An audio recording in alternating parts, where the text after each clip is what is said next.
Hello students, welcome to Vishnu IAS. ఈరోజు మనం doping గురించి తెలుసుకుందాం. డోపింగ్ అంటే ఏంటి, వరల్డ్ యాంటీ డోపింగ్ ఏజెన్సీ ఏంటి, అదేవిధంగా నేషనల్ యాంటీ డోపింగ్ ఏజెన్సీ అంటే ఏంటి, ఇటీవల పార్లమెంట్లో క్రీడా మంత్రిత్వ శాఖ ప్రవేశపెట్టిన డోపింగ్ బిల్లు గురించి తెలుసుకుందాం. డోపింగ్ అంటే క్రీడారంగంలో క్రీడాకారులు తీసుకునే మత్తు పదార్థాలు, అదేవిధంగా మాదక ద్రవ్యాలు, ఉత్ప్రేరకాలు, వీటిని తీసుకోవడం డోపింగ్కి పాల్పడ్డారుగా చెప్పవచ్చు. ముందుగా వరల్డ్ యాంటీ డోపింగ్ ఏజెన్సీ ఏంటో తెలుసుకుందాం. వరల్డ్ యాంటీ డోపింగ్ ఏజెన్సీ 1991లో స్థాపించారు.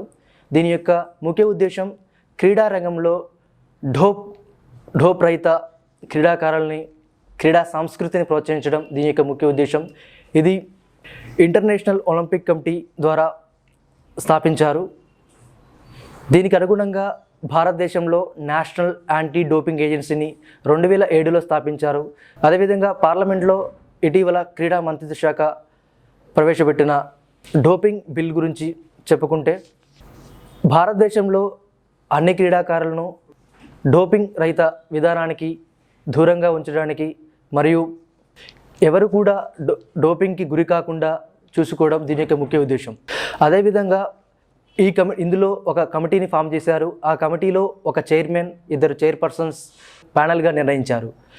ఈ ప్యానెల్ డోపింగ్కి పాల్పడిన వారిపై తీసుకోవాల్సిన చర్యలు అనుగుణంగా వీరు నడుచుకుంటారు. దీనివలన ప్రపంచంలో, అదేవిధంగా భారతదేశంలోని అన్ని క్రీడల్లో ఉన్న క్రీడాకారులని డోపింగ్ రహిత విధానానికి దూరంగా ఉంచడం మరియు డోపింగ్ రహిత క్రీడా సంస్కృతిని ప్రోత్సహించడం దీని యొక్క ముఖ్య ఉద్దేశం. దీనివల్ల భవిష్యత్తులో ఎలాంటి డోపింగ్ విధానానికి పాల్పడకుండా క్రీడాకారులను ప్రోత్సహించడం భారతదేశ క్రీడారంగంలో ఒక అత్యున్నత స్థాయిలో సువర్ణ అధ్యయనంగా చెప్పవచ్చు.